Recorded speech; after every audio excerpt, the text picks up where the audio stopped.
Crime നന്ദകുമാറിനെതിരെ വീണ്ടും കേസെടുത്ത് police. 4 കേസുകളാണ് എറണാകുളം നോർത്ത് പോലീസ് രജിസ്റ്റർ ചെയ്തിരിക്കുന്നത്. മുഖ്യമന്ത്രിയെ വിമർശിച്ചതിനാണ് കേസെടുത്തത്. വയനാട് ദുരന്തവുമായി ബന്ധപ്പെട്ട് മുഖ്യമന്ത്രിയെ വിമർശിച്ചതിനാണ് 3 കേസുകളും. തൃശൂർ പൂരവുമായി ബന്ധപ്പെട്ടാണ് 4ാമത്തെ കേസ്. കലാപ ആഹ്വാനത്തിന് 192 വകുപ്പ് ചേർത്താണ് കേസ്. ഇപ്പോൾ ഈ വിഷയത്തിൽ പ്രതികരിക്കാൻ ക്രൈം നന്ദകുമാർ തന്നെ നമ്മോടൊപ്പം ചേരുകയാണ്. ശ്രീ നന്ദകുമാർ, 4 കേസുകളാണ് രജിസ്റ്റർ ചെയ്തിരിക്കുന്നത്. അതിൽ 4 കേസുകൾ മുഖ്യമന്ത്രിയെ വിമർശിച്ചു എന്ന കുറ്റം ചുമത്തിയാണ്. എങ്ങനെ പ്രതികരിക്കുന്നു താങ്കൾ? അതായത് കലാപം ഞാൻ ഉണ്ടാക്കുന്നു എന്ന് പറഞ്ഞിട്ടാണ് കേസ് എടുത്തിരിക്കുന്നത്. മേപ്പാടി ദുരന്തത്തിൽ ഉണ്ടായിട്ടുള്ള കാര്യങ്ങളിൽ ഗവൺമെന്റിന്റെ ഭാഗത്തു വന്ന വൻ വീഴ്ചയെക്കുറിച്ച് വിമർശിച്ചതിനാണ് ഞാൻ വാർത്ത ചെയ്തത്. അപ്പം അത് കലാപം ഉണ്ടാക്കാനുള്ള കാരണമാണെന്ന് പറഞ്ഞിട്ടാണ് ഇപ്പൊ കേസ് എടുത്തിരിക്കുന്നത്. മേപ്പാടി ദുരന്തത്തിൽ നടന്നിട്ടുള്ള ഗവൺമെന്റ് ഭാഗത്തു നിന്നുണ്ടായിട്ടുള്ള അലംഭാവമാണ് അതിൽ പ്രത്യേകം എടുത്ത് കാണിച്ചിട്ടുള്ളത്. മുമ്പ് ദുരിതാശ്വാസ ഫണ്ട് തട്ടിപ്പ് നടത്തിയതിനെ കുറിച്ചിട്ടുള്ള കാര്യങ്ങളാണ് ഞങ്ങൾ ആ വീഡിയോയിലൊക്കെ പറഞ്ഞിട്ടുള്ളത്. അതെല്ലാം പിണറായി വിജയനെതിരെ പറഞ്ഞിട്ടുള്ള കാര്യങ്ങൾ കേരളത്തിൽ കലാപം ഉണ്ടാക്കാൻ ഞങ്ങൾ ശ്രമിക്കുന്നു എന്നാണ് പറഞ്ഞിരിക്കുന്നത്. ഇത് ഒരിക്കലും നിയമപരമായി നിൽക്കുന്ന ഒരു സംഭവമല്ല. നേരത്തെ ഇതേപോലെ ഒരു കേസ് എടുത്തിരുന്നു സിൽവർ ലൈനുമായി ബന്ധപ്പെട്ട ഒരു കാര്യത്തില്. അപ്പൊ അതില് എന്നെ അറസ്റ്റ് ചെയ്തു. ഒരു ദിവസം രാവിലെ തൊട്ട് വൈകുന്നേരം വരെ പോലീസ് സ്റ്റേഷനിൽ ഇരുത്തി. മാത്രമല്ല എന്റെ ഓഫീസിലെ കമ്പ്യൂട്ടറും എല്ലാ കാര്യങ്ങളും എടുത്തുകൊണ്ടുപോയി. അത് ഞാൻ കോടതിയിൽ ക്ലെയിംസ് പെറ്റീഷൻ കൊടുത്തപ്പോൾ ഈ കേസേ നിൽക്കില്ല എന്ന് പറഞ്ഞുകൊണ്ടാണ് എറണാകുളം ACJM കോടതി ഉത്തരവിട്ടത്. ഇത് അങ്ങനെ ഒരു ഓർഡർ ഉണ്ടായിട്ടും, അതേപോലെ ഹൈക്കോടതിയും സുപ്രീം കോടതിയൊക്കെ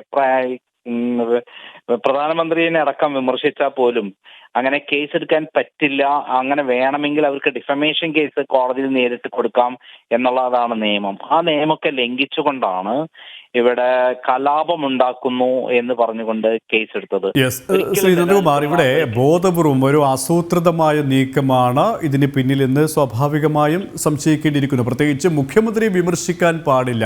ഒരാളും മുഖ്യമന്ത്രിയെ വിമർശിക്കരുത്. വിമർശിച്ചാൽ അത് എന്ത് തെറ്റ് ചെയ്തു കഴിഞ്ഞാലും, എന്ത് അപരാധം ചെയ്തു കഴിഞ്ഞാലും മുഖ്യമന്ത്രി പിണറായി വിജയനെ ഒരാളും വിമർശിക്കുക പാടില്ല. അത് തന്നെയാണ് ഈ സർക്കാർ സംവിധാനങ്ങൾ നിഷ്കർഷിക്കുന്നത്, അല്ലേ? അത് തന്നെയാണ് ഇപ്പൊ നടന്നുകൊണ്ടിരിക്കുന്നത്. അദ്ദേഹത്തെ പറ്റി ഒരു അക്ഷരം മിണ്ടാൻ പാടില്ല. അങ്ങനെ മിണ്ടിക്കഴിഞ്ഞാൽ ഇങ്ങനെ കള്ളക്കേസ് എടുക്കും, ഓഫീസിൽ കയറും, ഓഫീസിലെ കമ്പ്യൂട്ടറും ക്യാമറയും അതേപോലുള്ള മറ്റു സംവിധാനങ്ങളും എടുത്തുകൊണ്ടുപോകും. ഓഫീസും മാത്രമല്ല വീട് റെയ്ഡ് ചെയ്യും. അറസ്റ്റ് ചെയ്ത് കഴിഞ്ഞാൽ രാവിലെ തൊട്ട് വൈകുന്നേരം വരെ പോലീസ് സ്റ്റേഷനിൽ നിർത്തി ഹറാസ് ചെയ്യും. ജാമ്യം കിട്ടുന്ന വകുപ്പാണ്. പക്ഷെ ജാമ്യം കിട്ടുന്ന വകുപ്പ് എന്ന് പറഞ്ഞിട്ട് കേരള അങ്ങനെ കേസ് എടുക്കാനേ അധികാരമില്ല. ഇങ്ങനെ മുഖ്യമന്ത്രിയെ വിമർശിച്ചാൽ എന്തിന് പ്രധാനമന്ത്രിയെ വിമർശിക്കാമെന്നാണ് സുപ്രീം കോടതി പറഞ്ഞിരിക്കുന്നത്.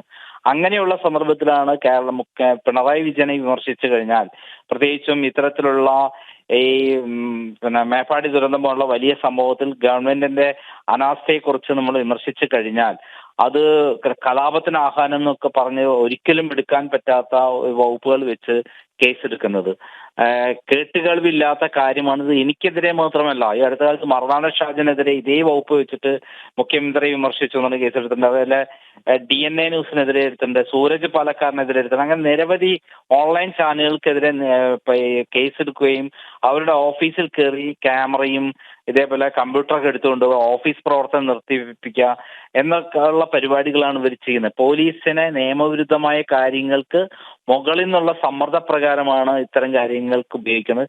ഈ ഇവിടെ ഇത് എനിക്കെതിരെ എടുത്തിരിക്കുന്ന സൈബർ പോലീസ് എറണാകുളമാണ്.